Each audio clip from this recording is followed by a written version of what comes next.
Welcome to Mechanic. Today we have our 2013 Mini Cooper here, and we're going over the process to be able to remove your clock spring, combination switches. This is all one full unit if you need to replace any of these components. So to start with, we've removed the central airbag, and then we've removed the steering wheel. We have everything in a line and straightforward. We want to do our best to keep this always aligned so that when we replace it, if we're taking it off for any other reason, we put it back on right. So right now we need to pop this top cover off. It has two clips on the front side and two clips on the bottom, and you just need to kind of pry them up and out, and then you'll be able to get enough space to remove this and pop it out. There are two screws on the top here, and so you could remove your little speedometer or tachometer unit and set that aside, but there is enough space to get this off. It's just a little tighter. Now we have two screws here that we need to remove to be able to get this bottom cowling off, and these screws are going to be a T25. They're not a T25, it'll be a T20. All right, so back with the T20.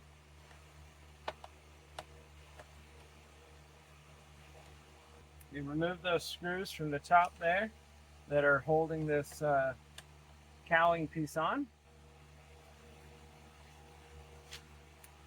And now you should be able to just pop this down and remove it.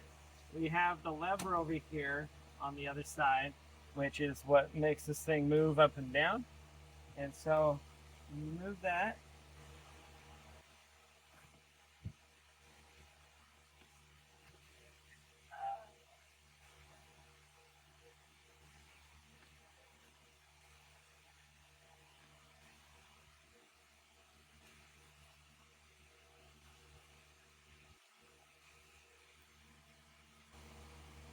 Yeah, the electric line is clipped on here. Something else holding it. Huh. So there are screws up in there holding it, but we just need to drop it down and to be able to gain access here. All right, so in getting the rest of this, the clock spring off and your combination switches, it's all one full unit to remove. So to start with, we had taken the steering wheel, the central airbag off, and the top cowling, and then the bottom one we dropped down. Well, I've gone through the process of removing the bottom cover here, which means I needed to take off the bottom piece here, which has three screws that go in it from the bottom, which are a T25, I'm pretty sure. We'll double check that. No, they're a T20. So there's three screws that go in on the bottom side. They're T20. So go ahead and remove those, and then you can drop that off, and then that gives you access to two screws, one on this side, that are a T30, to remove that plastic piece. And then over here, there is a little band here that has a T30 screw in. We need to loosen that, and so we can pop the clamp down, because there's little plastic tabs back here that we need to be able to open up to be able to pull it off. So I'll show you what we're looking at here. So this is the clip that you undo. There's a T30 screw that goes in there, and then we have this little clip here. We just need to pop that open a little bit, and then that will slide off on this side, and we have to do the same on the other side to get that to come off undone.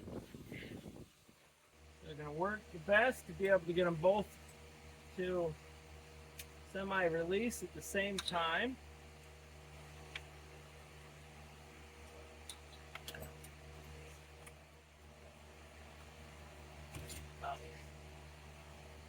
Okay, so we've got that free. Our steering is still, clock spring is still in alignment. We're going to pull this out, and now we can be able to bring this over here, and we have the electrical connections to disconnect. Press this down.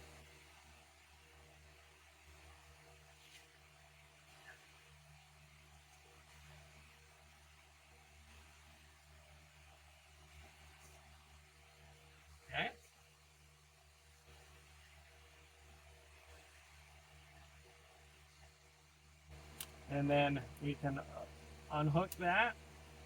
And we have this other one down here at the bottom. It's also a push tab. And open that up.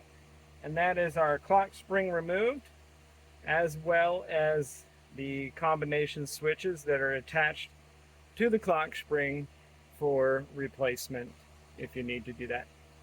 Thanks for watching Mechanic, where you can be the mechanic.